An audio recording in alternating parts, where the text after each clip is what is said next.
Guérit TV Monde, c'est votre média, c'est votre canal.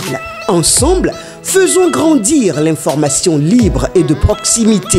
Pour vos dons, soutiens ou accompagnements, vous pouvez le faire au plus 229 01 97 26 26 71 ou plus 229 01 49 04 04 04 ou sur le compte numéro 034 880 790 002 dans les livrets de Atlantique Banque Bénin. Toutes nos gratitudes. Guérit TV Monde, le leader des Web TV.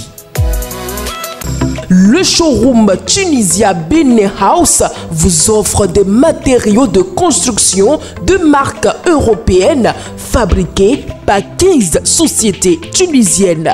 Tunisia Benin House est situé à Cotonou, Taboma, immeuble Amani. Pour tout renseignement, contactez le plus 229 01 21 31 61 58.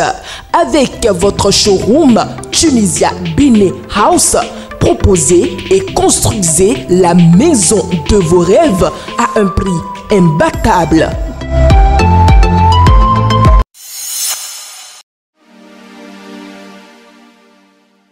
Nous sommes jeudi 18 septembre 2025. Amis internautes de Guérit TV Monde et lecteurs de Matin Libre, bonjour et bienvenue à la présentation de la une de votre journal. En sa manchette, le canard placade une note politique. Présidentielle, Talata, colistière de Wadaï. Le BR choisit l'UPR. Un autre échec du système partisan. Depuis la désignation du candidat de la mouvance au pouvoir à la présidentielle 2026, il y avait un silence sur celui ou celle qui sera le second ticket. Mais dans les faits, tout pointait du doigt l'actuelle vice-présidente Mariam Chabi Talata. De façon plus officielle, le bloc républicain l'a confirmé. Au détour d'une réflexion stratégique, mardi 16 septembre 2025, le bloc républicain a levé le voile sur l'identité de la colistière. Et sans surprise, elle a nom Mariam Chabi Talata. Accord BR-UPR FCBE, une manœuvre dirigée contre l'opposition, s'interroge le journal. Le mardi 17 septembre 2025, un protocole d'entente inédit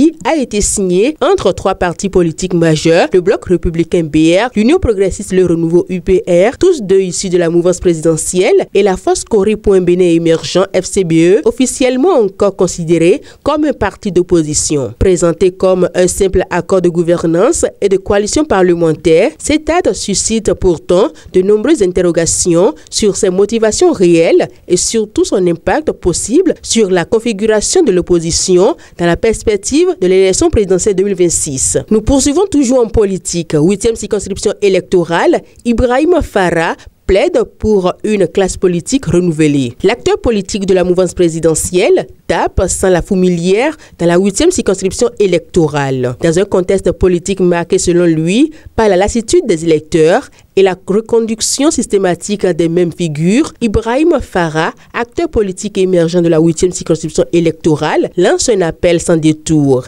Il est temps de renouveler la classe politique. Nous poursuivons cette présentation avec d'autres nouvelles. Levée de fonds privés en infrastructure. Aris 2P accueille Vision Event, nouvelle actionnaire. L'information est à lire à la page 10 de votre journal Matin Libre. Bénin, dès le 1er octobre prochain, chasse aux véhicules aux vitres teintées. Les taux se resserrent pour les véhicules aux vitres teintées. À partir du 1er octobre, l'Agence nationale des transports terrestres ne fera plus de quartier et compte bien respecter l'interdiction, quitte à sanctionner sévèrement les contrevenants. Savait, découverte d'un champ de chanvre indien. L'information est à lire à la page 5 de votre journal. Éducation pour terminer, choix de filière après le bac, les limites du système d'orientation. Au Bénin, le système d'orientation basé sur le choix de filière sur le site après-mon-bac.bj allie ingéniosité et célérité dans le processus de classement des nouveaux bacheliers dans les universités publiques.